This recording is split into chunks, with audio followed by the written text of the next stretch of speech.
All right. Welcome to Investment Banking Insights. This is the only show dedicated to helping you learn both the technical and non-technical aspects of the investment banking process.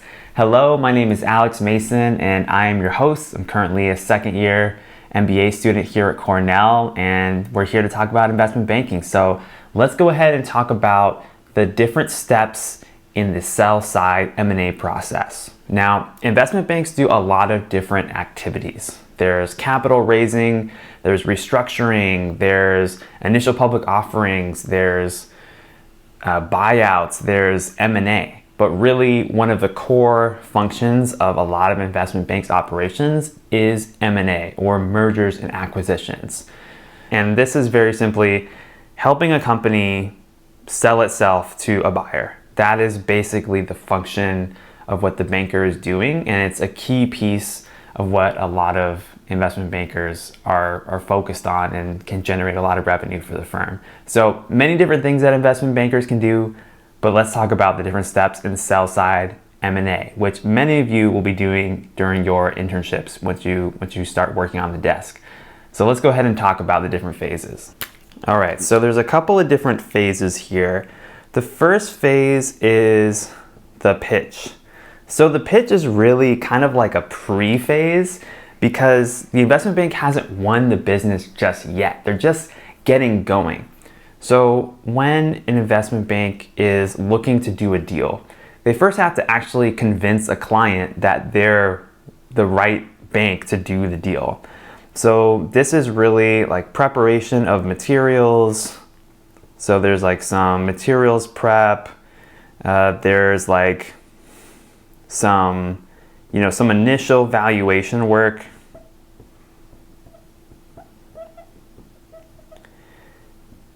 And basically the goal here is to win the business, to get the mandate, because if you can convince the client that you're the right bank for the job, that really kicks off the whole process. There's nothing left for the deal team to do if you don't actually have the mandate of the business. So this is step one.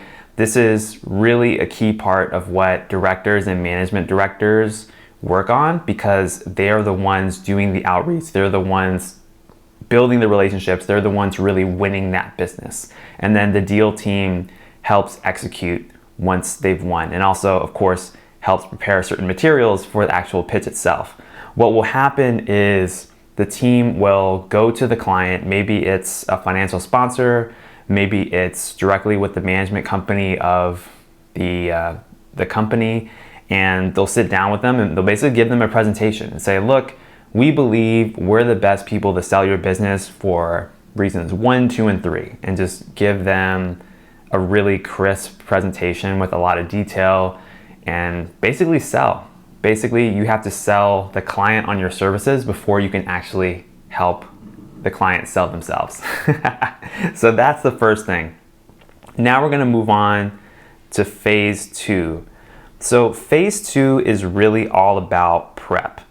This is organization and prep. So once the investment bank has the deal, in terms of has the client, they actually have to make the deal happen. And before you start marketing the business to buyers, there's a lot of things that you need to do in order to make sure you're ready. So there's a couple of different aspects of this.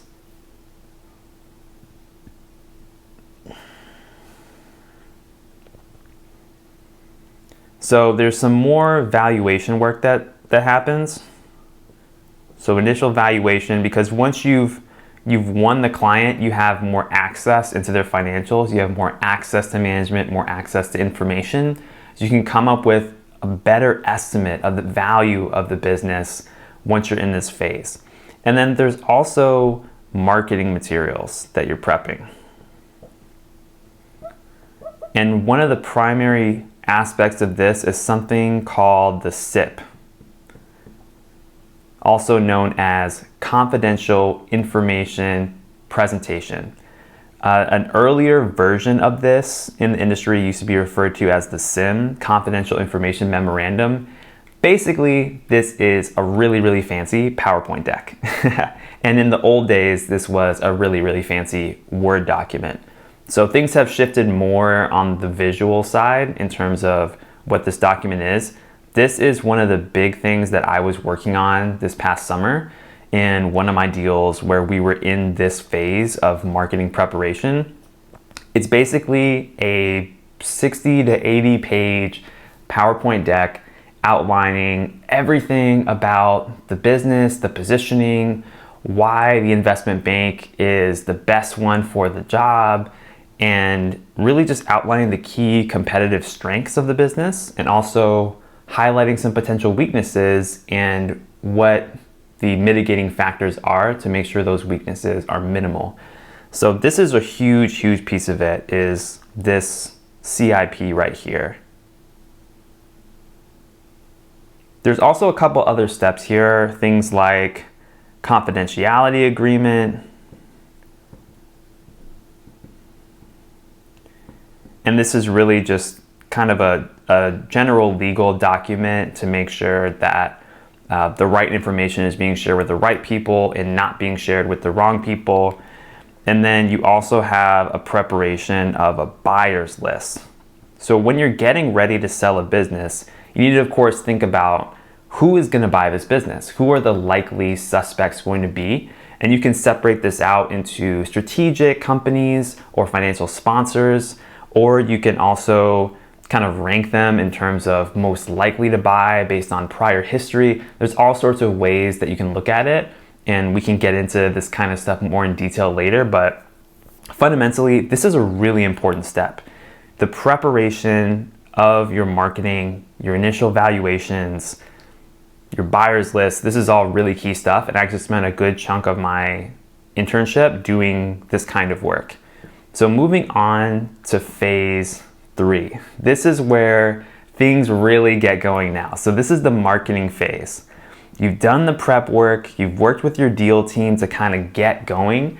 Now you actually have to go find a buyer for the business. And so this is really exciting because you're now actually interfacing with financial sponsors who might be a good fit to buy the business, strategic companies that might be a good fit to buy the business, and you're helping them understand what you're doing and helping them understand why this business is different than other ones that they've seen before. Of course, every buyer wants something a little different. Sometimes buyers only want to make acquisitions in a certain niche or certain industry space. Sometimes they're really just looking for synergies. Sometimes they are not as picky and they just want to kind of continue to build their empire, whatever it is. So you have to kind of understand what the buyer's motivations are, and that can help you in this marketing phase. So with marketing, of course, you got to contact the buyers, right? You gotta reach out. Hey, we have this business for you. Here's some things you might find attractive, etc. There's a whole aspect to that. And then there is the receiving the IOIs. So an IOI stands for indication of interest. This is the initial response that you'll get from a potential buyer saying, hey, I'm formally interested in looking at this business further. Let's take it to the next step. So it's literally just a PDF or a Word document you get from a potential buyer outlining why they think that they should have the business and what they think the valuation should be. And again, they're not actually making an offer at this point. They're just kind of testing the waters and letting you know as the investment banker that they want to move on to the next step. So moving on to step 4.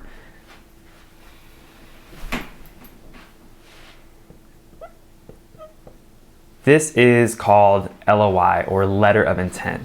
So at this point, you've narrowed down the pool of potential buyers, and they're now doing more detailed due diligence to try to figure out, do they actually want to buy this business or not? So there's a couple of things that goes into this phase. So there is the, management presentations. This is when the potential buyer sits down with the investment bankers and the management team of the client and basically goes through another presentation. But this time, management is present and the potential buyer can directly ask management specific questions about their business because they're really trying to understand what the business is and do they want to buy it at a certain price and on certain terms. So it gets a little bit more serious at this point. There's also, you could have site visits, maybe go see a factory or maybe go see some sort of office facility. And so once you kind of move on past this phase, we're now at phase 5. And with phase 5, what we're doing is due diligence. At the end of phase 4, this letter of intent by some buyer is sent out and you have a final bid. Once the buyer accepts the final bid, that's when you move into due diligence. So due diligence is really dotting your I's, crossing your T's. So you think about all of like your legal work, the financing, like how is the buyer going to pay for this company? Are they raising debt? Do they need to get a loan from a bank? That kind of thing. And then you might also have some environmental considerations. And so this is just a really quick summary of due diligence, but it's actually super detailed. And there's even like accounting, like due diligence that happens as well. So it's very involved. And essentially what you're doing is you're helping the seller kind of package everything in a really tight way so that the buyer knows exactly what they're buying and exactly what terms they're buying it on. Once all those things are done, you have closing. And closing is the final step, my friends. Closing is when everybody's happy. That's when the buyer gets their business, the seller gets paid, and you, as the investment banker, also gets paid. You get your fees for doing the service, and then all of the other third parties who help with the transaction are also getting paid as well. So that's when everything kind of comes full circle and you are complete. So those are the 6 phases of a sell-side M&A process. My name is Alex Mason. Thank you so much. I'll see you on the next one. All right, bye.